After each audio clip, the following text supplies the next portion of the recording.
এখন বান্দারে বলবে আল্লাহ পাল্লাই না কি করবেন, কোনো ওজন দেব কে একটা কাঠ আর 99 বস্তা আমার গোনা, এই কাঠ কি হবে আল্লাহ তাআলা কথা বান্দা দেখো ওজনটা কি হয়। সম্মানিত আমার ভাইয়েরা, আল্লাহ যে কত বড় দয়ালু, কত বড় মেহেরবান, কত বড় গাফফার, তিনি এই লা ইলাহা ইল্লাল্লাহ বা কালিমা শাহাদাত এক পাল্লা দিবেন আর 99 ভলিউম গোনা, 99টা বস্তা গোনা তার আরেক পাল্লা দিবেন। আল্লাহর রাসূল বলেন ওই গোনার তুলনায় তার এই যে লা ইলাহা ইল্লাল্লাহ বা কালিমা শাহাদাত যে কাঠের মধ্যে লেখা ওই কাঠটা ওজন বেশি হয়ে যাবে। সুবহানাল্লাহ। সম্মানিত আমার ভাইরা, তার বল মিজানুজ জুলমাত, মিজান হচ্ছে অন্ধকার, ও সিরাজুহা লা ইলাহা ইল্লাল্লাহ, তার বাতি তার আলো হলো লা ইলাহা ইল্লাল্লাহ। সম্মানিত মুসলিম, ও সিরাতুজ জুলমাত, সিরাত পোল যেটা অন্ধকার জাহান্নামের উপরে হবে, ও সিরাজুহু আল ইয়াকিন, তার বাতি হবে কি ইয়াকিন, দৃঢ় বিশ্বাস। এই যে আমরা সূরা বাকারার প্রথম দিকটা পড়তেছি না, আলিফ লাম মিম, পঞ্চম নম্বর আয়াতটা কি?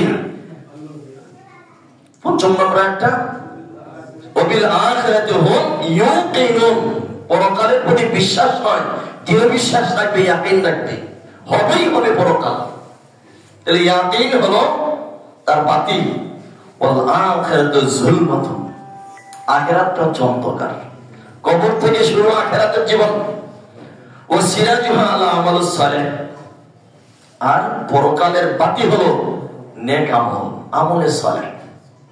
নেক আমল যদি বেশি হয় তাহলে পরকাল আমার কি হবে? কবর আলো হবে, হাসরের ময়দান আমার জন্য আলো হবে, মিজান আমার জন্য আলো হবে, ফুল ছেড়াতে আলো হবে, আল্লাহর জান্নাতে যেতে পারবো আলহামদুলিল্লাহ। তাহলে আমার টার্গেট থাকবে কি? পরকাল। যেই কাজটাই করব আমি আল্লাহর কাছে কি জবাব দেব? এই জন্য আল্লাহ তাআলা বলছে, ওয়া আম্মা মান খাফা মাকাম রাব্বিহি ওয়া নাহা নাফসা আনিল হাওয়া ফা ইন্নাল জান্নাতা হিয়াল মাওয়া। আল্লাহ তাআলা বলছেন, ওয়া আম্মা মান খাফা, যে ব্যক্তি ভয় করবে, মাকাম রাব্বিহি, তার রবের কাছে হাসরের ময়দানে কিভাবে দাঁড়াবে, আর কিভাবে জবাব দেব আল্লাহর কাছে, আমি কি মুখ নিয়ে আল্লাহর কাছে দাঁড়াবো, এই চিন্তা করে দুনিয়ার জীবনে যে আল্লাহকে ভয় করবে। ওয়া নাহা নাফসা আনিল হাওয়া, 2 নম্বর কাজ হলো কুপ্রবৃত্তি থেকে বেঁচে থাকবে, নিজের মন যা চায় তা করবে না, যাচাই বাছাই করবে, এই কাজটা করতে পারবো না, আমি এটা পারি না, আল্লাহ তাআলা তো নিষেধ করেছেন, তাহলে এটা থেকে বিরত থাকবো। এই যে নিজের নফসের বিরোধী কাজ করবে, আল্লাহ এবং তার রাসূলের পক্ষের কাজ করবে, এই 2টা কাজ যদি তার ভিতরে থাকে, একটা হলো পরকালে আমি কি জবাব দেবো আল্লাহর কাছে, কি দিয়ে আমি দাঁড়াবো, কি জবাব দেব, এই অনুভূতি আর গুনার কাজ থেকে, প্রবৃত্তির অনুসরণ থেকে বেঁচে থাকবে। আল্লাহ তাআলা বলেন, ফা ইন্নাল জান্নাতা হিয়াল মাওয়া, পরকালে তার বসবাসের স্থায়ী স্থান হলো জান্নাত। তাহলে সেই জান্নাতে যদি আমরা যেতে চাই, এই আয়াতের আলোকে আমাকে 2টা কাজ করতে হবে।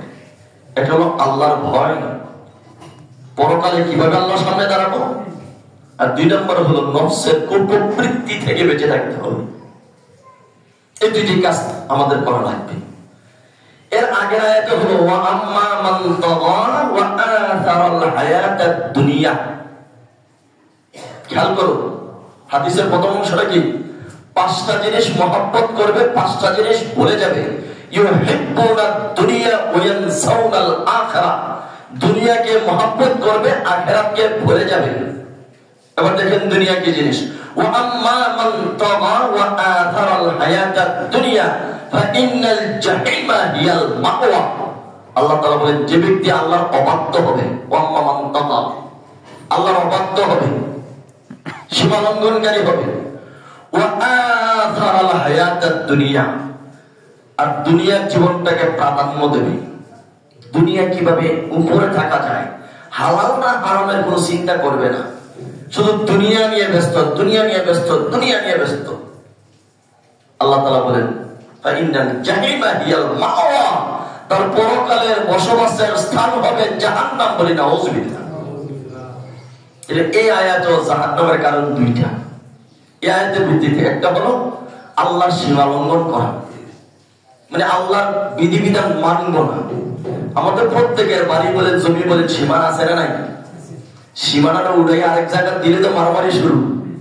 সীমা লঙ্ঘন করলে বিপদ, আর সীমার মধ্যে থাকলে কি লাভ? তাহলে আল্লাহরও সীমা রেখা আছে না নাই? কোরআনে আয়াত বলতে বলতে আল্লাহ তাআলা বলেন তিলকা হুদুদুল্লাহ, এটা হচ্ছে আল্লাহর সীমা রেখা। ফালা তা'তাদুহা, এই সীমা তোমরা লঙ্ঘন করিও না। সীমা লঙ্ঘন করে বিপদ। সম্মানিত মুসলিম, তাহলে আল্লাহর সীমা লঙ্ঘন করা তার মানে কি? আল্লাহর নিষিদ্ধ জিনিসগুলো করা, এটা হলো সীমা লঙ্ঘন করা।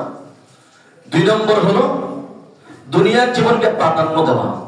এই 2টা কাজ যদি আমার জীবনের উদ্দেশ্য হয় তাহলে পরকালে ঠিকানা কি?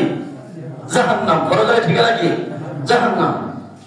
আর দুনিয়ার জীবনে যদি আমার লক্ষ্য উদ্দেশ্য হয় আল্লাহর সামনে কিভাবে দাঁড়াবো, এই ভয়টা যদি ভিতরে থাকে আর প্রবৃত্তির অনুসরণ থেকে বেঁচে থাকা যায় তাহলে পরকালে জায়গা কোথায়? জান্নাত। আল্লাহ তাআলা জাহান্নাম থেকে আমাদেরকে বাঁচাইয়া জান্নাতের উপযুক্ত হওয়ার তৌফিক দান করুন সবাইকে। সম্মানিত উপস্থিতি, দুনিয়া দুনিয়া করে তো আমাদের সবকিছু, কিন্তু এক ব্যক্তির 3 বন্ধু। কয় বন্ধু? 3 জন। একজনের প্রতিদিন মহব্বত, মানে দেখলে না দেখলেই চলে না, এমন বন্ধু আছে না নাই? একরকম পাঞ্জাবি পরে, একরকম শার্ট গায়ে, একরকম প্যান্ট পরে আছে না? আছে। না দেখলে পছন্দ, মানে জানেই বাসে না, বেশি মহব্বত। আরেকজন বন্ধুর মাঝে মাঝে খোঁজখবর নেয়, আর আরেকজন বন্ধু হয়তো বছরে 2-1 বার খোঁজখবর নেয়। তাহলে 3 বন্ধুর 3 রকম আচরণ না? ঠিক কিনা বলেন? কিন্তু যে কোনো একটা কারণ বশত ওই বন্ধু বিপদে পড়ছে, এর কিছু টাকা হইলে বাঁচতে পারে মনে করেন, এর মনে করছে যে আপনি কোন বন্ধুর কাছে আগে যার বেশি ভালোবাসে, এও জানে সে যে বিপদে পড়ছে। ওই দূরে থাকতে দেখা যায় বন্ধু আসতেছে, চিন্তা করছে আসলে তো টাকা দেওয়া লাগবে, সহযোগিতা করা লাগবে। এখন ছেলেরে বলছে যদি আসে ডাক দেয় বলবো যে আপনার বাড়িতে নাকি, নাউজুবিল্লাহ বলেন। এমন লোক আছে না নাই? একবার ধরা খেয়ে গেছে, কেমকে আছেন? আমার আব্বু তো। তোমার আব্বু কোথায়? আমার আব্বু বলছে আপনি আসলে যেন বলি আব্বু বাড়িতে নাই। ধরা গেছে বাচ্চা মনে এত কিছু বলছে না। এখন বাড়ির কাছে গিয়ে যখন বন্ধুরে ডাক দিছে, জবাব আসলো যে বাড়িতে নেই। নিরাশ হয়ে গেল, হাই হাই, যাকে এত বেশি মহব্বত করি সে আমাকে আজকে বিপদ দিনে বলে গেল, আমি এখন যাব কোথায়? হতাশা হয়ে দ্বিতীয় বন্ধুর মাঝে মাঝে সাক্ষী না যাই, বিপদ তো যাওয়া তো লাগবে। গেলেন দ্বিতীয় বন্ধুর বাড়ির কাছে গিয়ে যখন ডাক দিছে, বন্ধু বাড়িতে আছেন? একের আইসা জড়াইয়া ধরছে, ভাই কেমন আছেন? বহুদিন পরে দেখা, কি বিষয় বলে? আমি বিপদে পড়ছি, কিছু টাকা হলে আমি বাঁচতে পারি। ঠিক আছে, আপনার যেদিন বিপদ হবে ওই দিন আমি গেট পর্যন্ত যাব। কোথায়? গেট পর্যন্ত যাব। তার মানে দিবে কিছু? কিছু তো দিল না। সে বলে আরে আমি বিপদে পড়ে কেমনে মরি এটা দেখতেছে, এটা দেখবে। এবার তো আরো হতাশা। আরেক বন্ধুরে বছরে 2-1 বার দেখা হয়, তার কাছে গেলে কি লাভ হবে? না যাই, বিপদ তো। গিয়ে যখন বাড়ির কাছে ডাক দিছে, দৌড়ে এক কাছে এসে জড়া ধরছে, বন্ধু বাড়িতে আসে নাকি? কেন ভাই কি? কেন আগে আসেন, খাওয়া দাওয়া করে এরপরে যা করবে। তো বলছে খাওয়া দাওয়া শেষ। বলছে কি? আমি তো বিপদে পড়ছি। কি বিপদ আপনার? কত টাকা হলে আমি বাঁচতে পারি? আমি বন্ধুর সাথে থাকতে আপনার গলায় ফাঁস লাগতে দেব না, বিপদের মধ্যে ভালো করে যত টাকাই লাগে আমি আপনার উদ্ধার করবো। আসল বন্ধু কোনটা? পরেরটা, যার বেশি মহব্বত। প্রত্যেকের আমাদের 3 জন বন্ধু আছে। 1 নম্বর বন্ধুর নাম হলো দুনিয়া। যে দুনিয়ার জন্য চুরি করলাম, ডাকাতি করলাম, মদ খাইলাম, ঘুষ খাইলাম, সুদ খাইলাম, হ্যাঁ ঘুষ খাইলাম, মানুষ মারলাম, বাড়িঘর দখল করলাম, জুলুম নির্যাতন করলাম। আমি ইন্তেকাল করার সাথে সাথে দুনিয়া আমার থেকে বিদায় নিয়ে যাবে। কি ঘর কে যাবে আমার সাথে? আমার ঘর থেকে আমাকে বের করে দিবে। আমার ঘর থেকে আমাকে বের করে দিবে, আমার বাড়ি থেকে আমাকে বের করে দিবে। আমার দোকানে আমি আর বসতে পারবো না, আমার জমিদার যেতে পারবো না, ব্যাংকের টাকা আমি নিতে পারবো না। সব ছেলে মেয়েরা পাবে, ওয়ারিসেরা পাবে। কিন্তু দুনিয়া আমার থেকে বিদায় নিয়ে গেল। আমার যেই সময়ে আমার বেশি প্রয়োজন ছিল, সেখানে আমার প্রয়োজন ছিল দুনিয়া প্রথম আমাকে বলে গেল তাহলে দুনিয়াটা আল্লাহ রাসূল কি বলছেন খেয়াল করুন, ইউহিব্বুনা দুনিয়া ওয়া ইয়ানসাউনাল আখিরাহ। আমার উম্মতের এমন একটা সময় আসবে তারা দুনিয়াকে মহব্বত করবে, আখিরাতকে ভুলে যাবে। যে দুনিয়ার এত মহব্বত করতাম সে দুনিয়া কি আমার সাথে যাবে? যাবে না। 2 নম্বর, মাঝে মাঝে দেখা। এটা হলো আপনার আত্মীয় স্বজন, আমরা কি সবসময় দাওয়াত দেন? মাঝে মাঝে দাওয়াত দেই। এখন আমি যখন মারা যাব, এখন বলেন তো আমার আত্মীয় স্বজনরা দ্বিতীয় বন্ধু কি বলছিল? গেট পর্যন্ত আসবে বলছে না? আমাকে তো কবরে গেট পর্যন্ত দিয়ে আসবে, নাকি কবরে আমার সাথে যাবে? কবরে আমার সাথে যাবেন। আমার ছেলে বলেন, মেয়ে বলেন, আত্মীয় বলেন, পাড়া প্রতিবেশী বলেন, বন্ধু বলেন, যত কাছের লোক হোক, কবর পর্যন্ত আমার যাবে, দিয়ে আসবে। তারা গেট যে মধ্যে দিয়ে এরপরে চলে আসবে, ঠিক কিনা বলেন? সে বন্ধু আমার কোনো কাজে আসলো না, আসছে? খেয়াল করেন। অথচ এইগুলোর জন্যই, এই ছেলে মেয়ে, আপনজন, আত্মীয় স্বজনের জন্যই আমার চুরি, আমার ডাকাতি, ঠিক কিনা বলেন? এগুলো করে কেন মানুষ? তাহলে এরা তো আমার কোনো উপকারে আসলো না, সম্পদ কোনো কাজে আসলো না, আত্মীয় স্বজন আমার কোনো কাজে আসলো না। 3 নম্বর বিন্দু আমরা বেশি ভালোবাসি না, তার মানে আমল। কি আমল? এমনও মুসলমান আছে বছরে 2 দিনে ঈদের নামাজ পড়ে, আর নামাজ পড়ে না, জানা নাই? আছে না নাই? এই মুসলমান আল্লাহর দরকার নাই। এমনও মুসলমান আছে শুধু শুক্রবারে জুমার নামাজ পড়ে, আর নামাজ পড়ে না, জানা নাই? এমন মুসলমানও আল্লাহর দরকার নাই। আল্লাহ দরকার নেই। আপনি মুসলমান দাবি করতে পারেন, আল্লাহর মুসলিমের কাতারে আপনার নাম নাই নাই নাই। শুধু কালিমা পড়ছেন, আপনি মুমিন। মুসলিম হওয়ার জন্য আল্লাহ নির্দেশ দিয়েছেন, ইয়া আইয়ুহাল্লাযীনা আমানুত্তাকুল্লাহ হাক্কা তুকাতিহি ওয়া লা তামুতুন্না ইল্লা ওয়া আনতুম মুসলিমুন। হে বান্দাগণ, আল্লাহকে সাধ্যমতো ভয় করো, মুসলমান না হয়ে মৃত্যুবরণ করিও না। তাহলে মুসলমান না হয়ে যদি মৃত্যুবরণ করি, আমার ভোটার আইডি কার্ডের মধ্যে লেখা আছে মুসলিম, বিবাহের কাবিনের মধ্যে লিখতে পারবেন মুসলিম, এই মুসলিমের আল্লাহর কোনো প্রয়োজন নাই। যদি আপনার জীবনের মধ্যে, আপনার জীবনের মাঝে ইসলামের লেবাস মানে ইসলাম না লাগাইতে পারেন, আপনার দেহের মধ্যে ইসলাম থাকবে, আমলের মধ্যে ইসলাম থাকবে, দোকানের মধ্যে ইসলাম থাকবে, ব্যবসার মধ্যে ইসলাম থাকবে, জীবনের প্রত্যেকটা ক্ষেত্রে আল্লাহর বিধান অনুযায়ী যখন চলবেন, সারেন্ডার করবেন, তখন আপনি একজন মুসলিম। এই অবস্থায় মারা গেলে কবর আপনার জন্য জান্নাত হয়ে যাবে। আর মুসলমান না হয়ে মারা গেলে এই ফিরাবিনি শুরু কোথায়? কবরে। কবরে ফিরাবিনি শুরু। এই লাড়িতে ফিরে দিবে না ফেরেশতা। কিসের? মিত্রাজাতুল লিল হাদিদ, মানে লোহার আমার দিয়ে ফিরানো হবে কবরে। লোহার আমার। আল্লাহ রাসূল বলেছেন, কেমন আমার? মক্কা মদিনা যারা গেছেন দেখছেন যে বড় বড় শুধু পাহাড়, আর মক্কা থেকে মদিনা গেলে মনে হয় যেন মানে পাহাড় দিয়ে মক্কা মদিনা তৈরি। আর যদি তাইয়াতে আপনি যান, বদরে বা তাইফে যান, মনে হবে যেন যে মক্কা মদিনা খালি জায়গা নেই, সব পাহাড় আর পাহাড়। আর সব পাহাড় কিসের? পাথরের, মাটির পাহাড় না। আল্লাহ রাসূল বলেছেন যে কবরে যে হামার দিয়া কবরের মধ্যে ফিটানো হবে জাহান্নামীদেরকে, মুসলমান না হয়ে যদি মারা যায় কবর যে ফিটানো হবে, এই হামারটা, এই হাতুড়িটা হবে এমন যে এই পাহাড়ের মধ্যে এইভাবে আঘাত করলে এই লোহার পাথরটা, পাথরের পাহাড়টা একদম মাটির সমান হয়ে, বালি হয়ে একদম উড়ে সমান হয়ে যাবে। আল্লাহু আকবার। তাহলে আরবের তারা বুঝছে যে কি হামারটা কবরে ফিরাতে হবে। পাথরের পাহাড় যদি 1 ফিটার কারণে ধুলায় উইরা জায়গা সমান হয়ে যায়, তাহলে এই ফিটাটা তো মানুষের দেহের মধ্যে দেবে, ঠিক না বলেন? এই জন্য আমার ভাই, আল্লাহ রাসূল বলেছেন, ইউহিব্বুনা দুনিয়া ওয়া ইয়ানসাউনাল আখিরাহ। তারা দুনিয়াকে পছন্দ করবে, মহব্বত করবে, আখিরাতকে ভুলে যাবে। ভুলে গেলে চলবে না।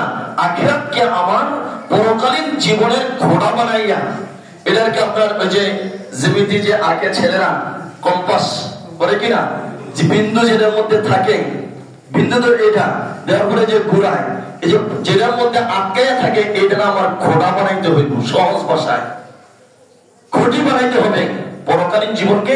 এই খুঁটির সাথে রশি বাঁধা যতটুকু দুনিয়া কামাই করা যায় ততটুকু করবে, বাহিরে যাওয়ার কোনো সুযোগ নেই।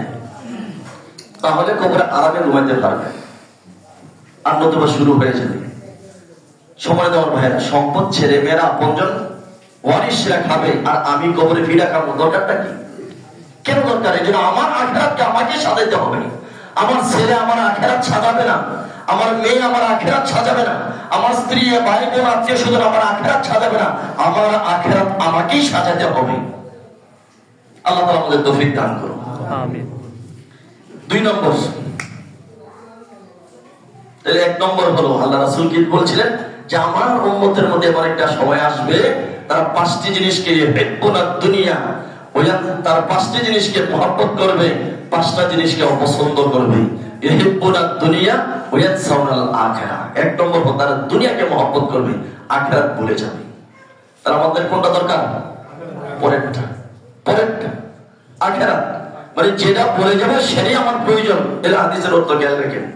2 নম্বর ওয়া ইয়ানসাউনা ইউহিব্বুনাল মাল ওয়া ইয়ানসাউনাল হিসাব। তারা মালকে পছন্দ করবে, সম্পদকে পছন্দ করবে।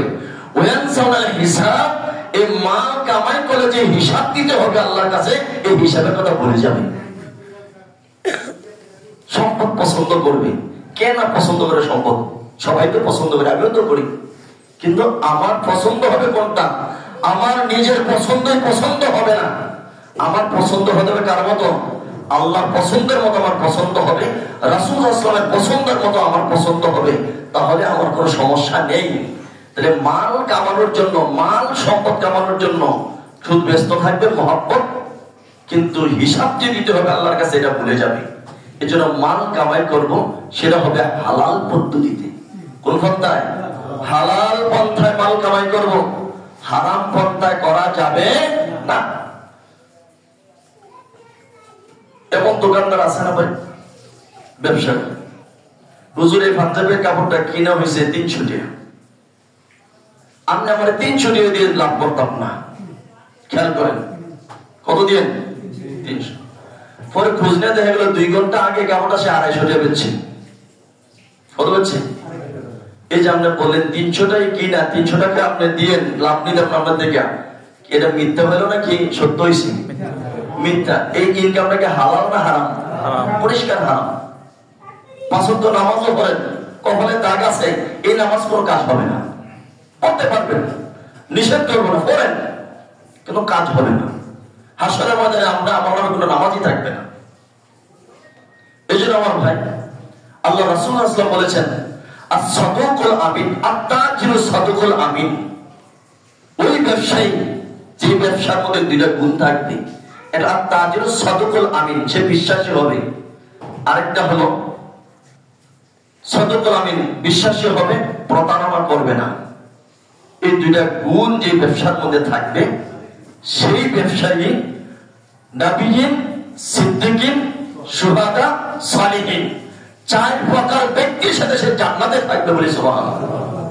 নবীদের সাথে তার জান্নাত, সে থাকবে শহীদদের সাথে তার জান্নাতে, সে নেককার বান্দাদের সাথে জান্নাতে থাকবে, সে সালিহিনদের সাথে, সিদ্দিকিন, সত্যবাদীদের সাথে, এই 4 প্রকার লোকের সাথে যে জান্নাতে থাকতে পারবে। তাহলে আপনাকে 2টা গুণ অর্জন করতে পারলে তখন আপনি জান্নাতে যেতে পারবেন। ব্যবসায়ী করে সোয়াবিন তেলের কোনো মানে নম্বরের শেষ নেই, কি বলেন আছেন, নম্বরের শেষ নেই। এখন আপনি একটা কেমিক্যাল দিলেন সোয়াবিন তেলের, আপনি একটা 1-2 ফোঁটা দিলেন, এটা সরিষা তেলের মতন হয়ে গেছে। আপনি বিক্রি করেন 1 নম্বর খাঁটি সরিষা তেল, জাস ঠিকই আছে, নাকের কাছে দেন জাস ঠিকই আছে, কিন্তু আসলে গেলে সরিষার তেল, এটাকে আসলে সরিষার তেল। তাহলে এই যে আপনি 2 ফোঁটা কেমিক্যাল দিয়া সোয়াবিন তেলের আপনি কি যেন সরিষার তেল বানাই দিলেন, আপনি কি সত্যবাদী ব্যবসায়ী হতে পারছেন? নামাজ পড়লে লাভ হবে কি? খেয়াল করো। এই জন্য ব্যবসায়ীদেরকে সতর্ক হবে, মিথ্যা কসম করার কোনো সুযোগ নাই। আপনি 10 টাকাতে কিনছেন, 20 টাকা বিক্রি করেন, কিন্তু কসম করার প্রয়োজন নাই, মিথ্যা কথার প্রয়োজন নাই, ব্যবসা আপনি করেন, কোনো সমস্যা নেই। কিন্তু আমার কিনা এত, এগুলো বেচেন তারও কমে কমে কি কেউ বেছে? হইতে পারে সমান সমান, লস তো দেবে না কেউ, সমানে তোমার ভাইয়েরা। তাহলে মাল কামাই আমরা করব, ঠিক সেটা হবে কি পথে? হালাল পথে। হালাল পথে, হালাল পথে কামাই যদি কম টাকা হয়, এর মধ্যে আল্লাহ এত বরকত দেবেন, আপনার কোনো সমস্যাই থাকবে না বলি সুবহানাল্লাহ, বরকত হবে। আর হারাম টাকা কামাই করবেন কলমের খোসা দিয়া। আমাদের দেশের মুরব্ব সুর থেকে শিক্ষিত সুর বেশি, আর ওই সুরগুলো ডাকাত হয়ে গেছে, সুর নাই হন। 71 সালে আমরা ছিলাম চোর, আর হয়েছি কি ডাকাত। ডাকাত হয়ে গেছি, খোসা দিয়া কোটি কোটি টাকা নিয়ে যায়, এরা চোর না ডাকাত? আর ডাকাত করলে তো হইতো না, আরো বেশি যদি থাকে এইটা হবে। তাহলে এই সম্পদ কামাই করে আমার লাভ হবে কি ভাই? কি লাভ হবে সম্পদ কামাই করে? দেশের থেকে ফলে যাওয়া লাগে, লুঙ্গি ভিন্তা দাঁড়িয়ে সেচ্ছ ফলে থেকে ধরা ফেলে যায়। এই সম্পদের দরকারটা কি? এই সম্পদের দুনিয়ায় পরিলক্ষিত হয়ে গেছে। আল্লাহ রাসূলের কথাগুলো, আল্লাহ তাআলার পবিত্র কোরআনের কথাগুলো দুনিয়ায় প্রমাণিত হয়ে গেছে। করোনা ভাইরাস আরো প্রমাণ করে দিয়ে গেল আমাদেরকে। ছেলে বাপ ছিল না, বাপের ছেলে ছিল, বাপ মারা গেছে, ছেলেরা দরজা বন্ধ করে বসে রয়েছে, তার জানাজাও পড়বে না, গোসল দেবে না। ঠিক না বলেন? পরকালের নমুনা তো এটাই, আমরা তো শিখি না। সময় তোমার বাইরে এই বাপে কি বাড়ি ঘর বানিয়ে দিয়ে গেছে না এখানে? তাহলে সে গোসল দেবে না, করবেন ধৈর্য লেগে আমার। এটা কি ইমানদার মানুষের কাজ? আপনার তকদিরে যদি করুণা লিখিত না থাকে, করুণা আক্রান্ত লোকের সাথে যদি আপনি খান, বসে খান, তার সাথে মুসাফা করেন, একই বিছানায় ঘুমান, আল্লাহর কসম আপনাকে করুণা ভাইরাসে ধরবে না। আর যদি লিখিত থাকে তাকদীরে, সৃষ্টি জগতে 50,000 বছর আগে আল্লাহ তাকদীর লিখেছেন, যদি লিখিত থাকে, কোয়ারেন্টাইনের মধ্যে থাকলেও দরজা জানালা বন্ধ কইরা, খাবার দেবে ছাদে থেকে রশি লাগাইয়া নিচের বেল দেয়, এবার বারান্দা দিয়ে আসবে খানা গেলটা খায়, এমন কোয়ারেন্টাইনের মধ্যে থাকলেও ধরবো। ঠিক না বলে? ধরবে না? সময় দেওয়ার ভাইয়া, সম্পদ আমরা কামাই করবো, নিষেধ নাই। ব্যবসার মাধ্যমে সম্পদ কামাই করে, চাকরির মাধ্যমে সম্পদ কামাই করে। চাকরি করে দলিলও খাওয়া যায় না, দলিলও কই দিলে ব্যবসা করুন। চাকরি করে তো কোন রকম সরম যায় নাকি, তাও বাবা হবে না, কোন রকম টেনে আসে, বুঝলি? ব্যবসাটা থাকে। আমি তো প্রায় 45,000 টাকা সরকারি বেতন পাই, কিন্তু সরকারি বেতন দিয়ে চলা যায় না, চলা যায় না। তো সময় তো বসে দিই, তাহলে ব্যবসা, ব্যবসা করতে আপনাকে হালাল পদ্ধতিতে। আবু হুরায়রা রাদিয়াল্লাহু তাআলা আনহু ব্যবসায়ী ছিলেন কিনা? ওমর রাদিয়াল্লাহু তাআলা আনহু, আবু বকর রাদিয়াল্লাহু তাআলা আনহু, ইমাম আযম আবু হানিফা রাহমাতুল্লাহ আলাইহি ছিলেন কিনা? কাপড়ের ব্যবসা, আবু হানিফা কাপড়ের ব্যবসায়ী ছিলেন। মানে 2 সেট দোকান ছিল না, বিভিন্ন মক্কা, মদিনা, বসরা, বিভিন্ন সিরিয়াতে ওনার কাপড়ের গোডাউন ছিল। থানে থানে লটে লটে কাপড় বিক্রি করতেন, 1 গজ 2 গজ 5 গজ কাপড় বিক্রি করতেন না, এবং মানুষকে হাদিয়া দিতেন, বহু হাদিয়া দিতেন। আলিম ওলামা যারা আছেন বছরে একবার হাদিয়া দিতেন, 1 বছর পরে তারা আর লাগতো না চলার জন্য, এখন হাদিয়া দিতেন। তাহলে টাকা ইনকাম যদি আপনি বড় লোক হইতে চান, ব্যবসা ছাড়া সম্ভব না। চাকরি করে কোন রকম কষ্ট করে বিল্ডিং কোন একটা তুললেও নিজের খানাটা বেশি ভালো করবে না, তো লাভ কি ভাই? বিল্ডিং তুলে দিয়ে গেলাম, ছেলেমেয়েরা ঘুমাইবে, আমার ফরকাল যদি ঠিক না থাকে। হ্যাঁ, দুনিয়াও কামাই করেন, ফরকালও কামাই, কোনো সমস্যা নাই। হালাল পদ্ধতিতে ব্যবসা করেন, কোটি কোটি টাকার মালিক হন, কোনো সমস্যা নাই। ইসলাম আপনাকে বাধা দেয় না। সম্পদের মালিক হন, 5 তলা 10 তলা বিল্ডিং বানিয়ে দিয়ে যান ছেলে মেয়েদেরকে, বহু সম্পদের মালিক বানিয়ে দিয়ে যান। সেটা হতে হবে কি মতে? হালাল ইনকামের মাধ্যমে। তাহলে ফরকাল আপনি হিসাব দিতে পারবেন, দিতে পারবেন, হিসাব দিতে পারবেন। এই জন্য দ্বিতীয় পয়েন্ট হলো, আল্লাহ রাসূল বলছেন যে ইয়ানসাউনাল ইউহিব্বুনাল মাল ওয়া ইয়ানসাউনাল হিসাব। দুনিয়ার সম্পদ তারা পছন্দ করবে, পরকালের হিসাবের কথা তারা ভুলে যাবে। তাহলে সম্পদ আমাকে কামাই করতে হবে যেন পরকালে আমি হিসাব দিতে পারি। ঠিক না বলেন? তাহলে হিসাব না দিতে পারলে ভাই খবর আছে, হিসাব দিতে হবে কিনা? অনেকেরা হিসাব না দেওয়ার লেগে বউর নামের জায়গা কিনে সম্পদ লেখা আছে না, তো বউ ভাই লোক লিখছেন গৃহিণী, আইডি কার্ডের মধ্যে লেখা গৃহিণী, ট্যাক্সের কাগজের মধ্যে লেখা গৃহিণী, চাকরির ডেক মাস্টার, হাড়ি বাতির মুছে ভাত রান্না করে খাওয়ায়, ছেলে মেয়ে ভালে, ঘর দরজা পরিষ্কার করে, এনে হে মাসে মাসে ধরে কই পাইল। কি বলেন ভাই? করেন, হালাল পদ্ধতিতে করেন, নিজের নামেই করেন। আমাদের দেশে মনে করেন ট্যাক্স সরকার বাড়াই দিয়েছে বিদায়, যাকাত ওসর মানুষের দেয় না বিদায়, মানুষের চুরির ব্যবস্থা করে। ঠিক কিনা বলেন? কিন্তু ট্যাক্স কমাই দিলে তার চুরি করার কোনো সুযোগ ছিল না, ইচ্ছা করে ট্যাক্স দিত। তো সমানে দেওয়ার ভাইরা, সম্পদ আমরা কামাই করব, কিন্তু সেটা যেন আমার কিসের ভিত্তিতে হয়? হালাল পদ্ধতিতে যেন হয়, হালাল ভাবে যেন আমার ব্যবসা হয়। আল্লাহ রাসূল সাল্লাল্লাহু আলাইহি ওয়াসাল্লাম এক সাহাবীকে বলছেন, না এটা তুমি বিক্রি করো, এটা দাম মনে করেন এটা দাম 10 টাকা, তুমি আমাকে 10 টাকাই দিবা। যে বেশি বিক্রি করতে বললে এটা তোমার, এটা কার? 15 টাকা বিক্রি করছে, 5 টাকা লাভ তার। এটা হলো বাইয়ের মুশারাকা বলা হয়। একজনের মাল আরেকজনের হলো কি শ্রম। শ্রম এর মধ্যে নির্দিষ্ট থাকবে এত পার্সেন্ট লাভ যা হবে, এত পার্সেন্ট আমার, এত পার্সেন্ট মালিকের। এইভাবে আপনি ব্যবসা করেন, কোন সমস্যা নেই। দেবিদ্যার মশলা জায়গা ব্যবসার অভাব নেই। জায়গা কিনে সেটা 50,000 টাকা বাইনা দিয়েই আবার 1 লাখ টাকা লাভে বিক্রি করে দেয়। আছে না নাই? আছে না নাই? তাহলে আপনার মালিক থেকে কিনবে, ভাই আপনি কত বিক্রি করবেন? এই জায়গাটা 5 লাখ টাকা শতক আপনি আমাকে দিতে হবে। যদি আমি বেশি বিক্রি করতে পারি তো বেশি বিক্রি করতে পারলে আপনার। এটা কিন্তু আবার জুলুম করা যাবে না, খেয়াল করেন। ইনসাফ থাকতে হবে। আপনি একটা স্টাম্প করবেন, তারা কিছু বায়না দিবেন, দেওয়ার পরে এরপরে 5 লাখ টাকার জমি আপনি 5.5 লাখ টাকা বেচেন, 50,000 টাকা শতক আপনি লাভ রাখেন, এটা আরাম নয়। কিন্তু আমরা এটা করি না, হাতে রেখে মুখে মুখে শেষ সব সমান দেওয়ার ভাইরা। তাহলে আমরা সম্পদ কামাই করব, মালকে পছন্দ করব, কিন্তু আখেরাত যেন আমি ভুলে না যাই। হিসাব করতে হবে। এইভাবেই যদি আমি সম্পদ কামাই করি, আমি তো 1 লাখ টাকার মালিক হবো, আল্লাহর কাছে কি জবাব দেব? এই যখন বলবে না আমি তো হালাল ভাবে কামাই করছি, আল্লাহর কাছে হিসাব দিতে পারবো, তাহলে সমস্যা নেই। তাহলে আল্লাহ রাসূল বলছেন আমার উম্মতের মধ্যে এমন একটা সময় আসবে, ইউহিব্বুল খামস ওয়া ইয়ানসাউল খামস। 5টা জিনিসকে পছন্দ করবে, 5টাকে অপছন্দ করবে। বাকিগুলো ব্যাখ্যা করার সুযোগ নেই, আমি শুধু অনুবাদগুলো করে দিচ্ছি।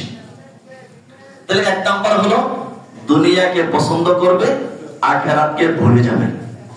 2 নাম্বার হলো তারা সম্পদকে পছন্দ করবে, পরকালে আল্লাহর দরবারে হিসাব দেবে, হিসাবকে ভুলে যাবে।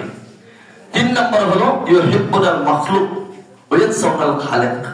তারা সৃষ্টিজীবকে ভালোবাসবে, সৃষ্টিজীবের যিনি স্রষ্টা, সৃষ্টিকর্তা, খালেক, তাকে ভুলে যাবে। সৃষ্টিজীব যদি পছন্দ করে আল্লাহরে ভুলে যায়, এই পছন্দের কোনো দাম আছে? কোনো দাম নাই। এটা তো এরকম হইল, স্বামী স্ত্রী ঝগড়া লাগছে, কি লাগছে কথা বলেন না কেন? স্বামী স্ত্রী ঝগড়া যে যেভাবে পারে শুরু করছে। মাশাআল্লাহ, আমাদের দেশে ঝগড়া তো বুঝে নেই। ইমানদার হইলে না চুপ করে থাকলে নেই, আর ইমানদার না বিদায় মুনাফিকি আচরণ আমাদের বিদায় আসলে বিদায়। আল্লাহ রাসূল বলছেন 4 নম্বর গুণ হলো ঝগড়াগুলো অশ্লীল ভাষা গালাগালিজ করে, এমন ভাষা যেগুলো মুখে আনা যায় না। ঝগড়া লাগতে লাগতে তুমুল পর্যায়ে ঝগড়া শুরু। মনে করেন ওই যে ফুটবলের গোল দেওয়ার সময় যেমন অবস্থাটা হয়, এরকম চোখ চাক একদম সাঙ্গা হয়ে গেছে। এই মুহূর্তে শ্বশুর